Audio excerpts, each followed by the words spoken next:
Hello dear teachers, welcome back to our channel. విద్యా సంవత్సరం start అయిన తర్వాత ఆగస్టు వస్తుంది అంటే సెలవులు, పండగలతో పాటు మనకి రకరకాల యాక్టివిటీస్ కూడా పెరుగుతూ ఉంటాయి. ఈ ఆగస్టు 15th అవనివ్వండి, తర్వాత వచ్చేటంటే teachers day, children's day, science day, math day, ఇలా బోలెడు సెలబ్రేషన్స్ స్కూల్లో ఎప్పుడూ జరుగుతూనే ఉంటాయి. మరి ఇలాంటి సెలబ్రేషన్స్ జరిగినప్పుడు క్యాజువల్‌గాను, అనుకోకుండాను ఎప్పుడో ఒకప్పుడు మనల్ని స్టేజ్ పైకొచ్చి మాట్లాడమని అడగొచ్చు. మరి అలాంటి అవకాశం వచ్చినప్పుడు మీలో ఎంతమంది మాట్లాడడానికి ప్రయత్నం చేస్తున్నారు? అసలు ఎంతమంది ఆ అవకాశాన్ని సద్వినియోగం చేసుకుంటున్నారు? జనరల్‌గా నిజంగా మనం టీచ్ చేసేటప్పుడు ఇలాంటి యాక్టివిటీస్‌లో కూడా పార్టిసిపేట్ చేయాలా అంటే యెస్, ఖచ్చితంగా పార్టిసిపేట్ చేయాలి. యాస్ ఎ టీచర్‌గా, ఆల్ రౌండర్‌గా మీరు అన్నిట్లోనూ ముందుండాలి. నిజానికి మనలో చాలామంది టీచర్స్ క్లాసెస్ 100కి 200% బాగా చెప్తారు. కానీ ఎవరైనా మనల్ని గమనిస్తున్నప్పుడు గానీ, బయట స్కూల్‌కెళ్ళి డెమోస్ చెప్పాల్సొచ్చినప్పుడు గానీ, చాలా ఫియర్‌గా ఇబ్బంది పడుతూ ఉంటారు. నిజానికి నా కెరీర్ స్టార్టింగ్‌లో నేను క్లాసెస్ చెప్తున్నప్పుడు, నా హైయర్ అథారిటీస్ ఎవరైనా నన్ను చూస్తున్నారు, గమనిస్తున్నారు మన క్లాస్‌ని అన్నప్పుడు, నాకు చాలా అసౌకర్యంగా అనిపించేదనమాట. నిజానికి చాలామంది టీచర్స్‌లో ఈ ఇబ్బందన్నది కామన్. బట్ ఎప్పుడైతే మీరు ఎవరు ఎలా చూసినా, ఎలా మనల్ని ఎగ్జామిన్ జేసినా మన క్లాస్ మనం చెప్పక తప్పదు అనే ఒక పాయింట్‌ని అర్థం చేసుకుంటారో, ఆటోమేటిక్‌గా ఎవరు మీ క్లాస్‌ని అబ్జర్వ్ చేస్తున్నా గూడా మీరు హ్యాపీగా మీ క్లాసెస్ అనేవి చెప్పుకోవచ్చు. అలాగే ఇలాంటి సెలబ్రేషన్స్ వచ్చినప్పుడు ఖచ్చితంగా లీడ్ తీసుకొని మాట్లాడడానికి ట్రై చేయాలి. సో, మీరిలా లీడ్ తీసుకొని మాట్లాడడం వల్ల మీకొచ్చే ఉపయోగాలేంటి? ఎప్పుడూ క్లాసెస్సే కాదు, యాస్ ఎ టీచర్‌గా ఆల్ రౌండర్‌గా మనం అన్నిట్లోనూ ముందుండాలి. ఫస్ట్ పాయింట్, మీలో ఆత్మవిశ్వాసం పెరుగుతుంది. సో, ఎవ్వరు మీ ముందున్నా కూడా వాట్ యు ఆర్ అన్నది మిమ్మల్ని మీరు ప్రూవ్ చేసుకోవడానికి ఇలాంటి చిన్న చిన్న సెలబ్రేషన్స్ అన్నీ కూడా ఒక మంచి మంచి అవకాశాలనమాట. ఎవరైతే వీటిని కరెక్ట్‌గా యుటిలైజ్ చేసుకుంటారో వాళ్ళకి కంప్లీట్‌గా స్టేజ్ ఫియర్ అన్నది పోతుంది. 100 మంది కాదు, రేపొద్దున మీరు 1000 మందిలో నుంచొని మాట్లాడాలన్నా చాలా ఈజీగా మాట్లాడగలుగుతారు. చెప్పాలనుకున్న పాయింట్‌ని చాలా ఎగ్జాక్ట్‌గా వాళ్ళకి ఇవ్వగలుగుతారు. సో, ఫస్ట్ థింగ్, ఆత్మవిశ్వాసం అన్నది పెరుగుతుంది. మిమ్మల్ని మీరు నమ్మడం స్టార్ట్ చేస్తారు. సో, ఇక్కడ ఆత్మవిశ్వాసం, ఈ సెల్ఫ్ కాన్ఫిడెన్స్ పెరిగిన తర్వాత మొత్తం మనలో చాలా చేంజెస్ వస్తాయి. మీరు నడిచే నడక మారుతుంది, మీ డ్రెస్సింగ్ మారుతుంది, మీ యాటిట్యూడ్ మారుతుంది. ఒక పాజిటివ్ ఆరా అన్నది మీ చుట్టూ స్టార్ట్ అవుతుంది. సో, ఇన్ని మంచి ఉపయోగాలున్నాయి. వన్స్ మనము ఆ ఫియర్ అనే అద్దాన్ని బ్రేక్ చేయగలిగితే మనమేంటి అన్నది బయట ప్రపంచానికి కూడా తెలుస్తుంది. మీరిలా మాట్లాడడం వల్ల మీలో పబ్లిక్ స్పీకింగ్ స్కిల్స్ అన్నవి కూడా పెరుగుతాయి.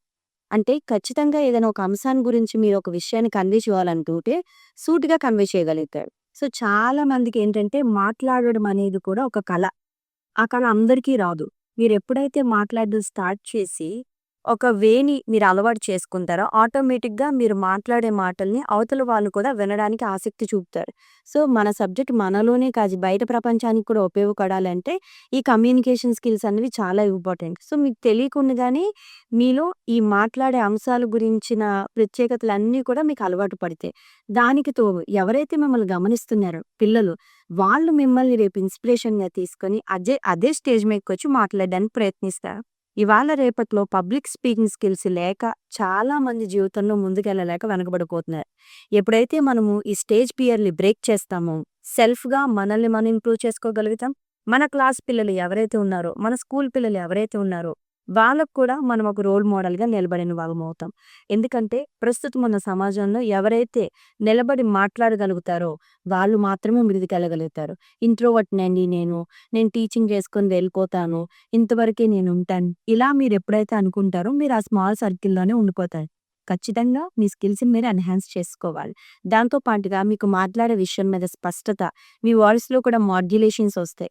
సో, ఇన్ని మంచి విషయాలు ఒక చిన్న స్టేజ్ మీద స్పీచ్‌లో ఉన్నాయంటే ఖచ్చితంగా ఇది మనకు ఉపయోగపడుతుందనే కదా అర్థం.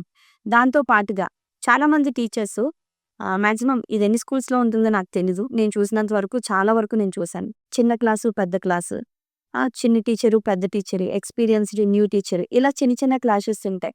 సో, అటువంటి నెగెటివ్ పీపుల్‌కి కూడా మీరు సమాధానం జెప్పాలంటే మిమ్మల్ని మీరు ఒక్కసారైనా ప్రూవ్ చేసుకోవాలి. అలా ప్రూవ్ చేసుకున్న రోజు మిమ్మల్ని ఎవ్వరు పాయింట్ ఔట్ చేయరు. మీరిలా మాట్లాడుతూ ఉంటే, మీరు ఏమేం మిస్టేక్స్ చేస్తున్నారో కూడా మీరు ముందు ముందు గమనించగలుగుతారు. చూసారా? ఒక్క స్పీచ్ వల్ల మన మీద మనకు నమ్మకం కలుగుతుంది. మన పిల్లలు మనల్ని చూసి ఇన్‌స్పైర్ అవుతారు. రేపొద్దుట సొసైటీలో ఏదైనా ఒక విషయం గురించి ఫైట్ చేయాలి, నిలబడి అడగాలి, లేదా మన కోసం మనం పోరాడాలన్నా ఈ స్కిల్స్ అన్నీ కూడా మీకు ఉపయోగపడతాయి. వీటన్నిటికి యాడ్ ఇన్‌గా ఎప్పుడైతే మీరు మంచి మాటలు మాట్లాడడం అలవాటు చేసుకుంటారో, ఆ పాజిటివ్‌నెస్ అనేది మీలో పెరుగుతుంది. ఆటోమేటిక్‌గా ఎప్పుడైతే మీరు ఒక పాజిటివ్ థింకర్‌గా ఉంటారో, మీ చుట్టూ ఉన్న ప్రపంచం మొత్తం పాజిటివ్‌గా ఉంటుంది. సో, ఇది నా వైపు నుంచున్న సజెషను. ఇప్పుడు ఆగస్ట్ 15థ్ వస్తుంది కాబట్టి ఖచ్చితంగా మీకు అలాగా మాట్లాడే ఒక అవకాశం అంటూ వస్తే, ఈ ఆగస్ట్ 15థ్ గాదు ఏ సెలబ్రేషన్‌లో అయినా, ఏ ఈవెంట్‌లో అయినా మిమ్మల్ని ఎవరైనా ఇలా మాట్లాడండి అని అడిగితే ఎప్పుడు కూడా వెనకడుగేయొద్దు. నాకు రాదు అన్న మాట చెప్పొద్దు. వాట్ యు ఆర్ అన్నది ముందుగానే ప్రిపేర్ అవ్వండి.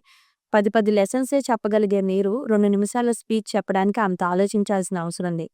నిజానికి టీచర్స్ కంటే బాగా ఎవ్వరూ కూడా విషయాన్ని కమ్యూనికేట్ చేయలేరు. ఇది పర్సనల్‌గా నా నమ్మకం. ఐ హోప్ ఈ వీడియో మీకు ఉపయోగపడుతుంది అనుకుంటున్నాను. Thank you for watching.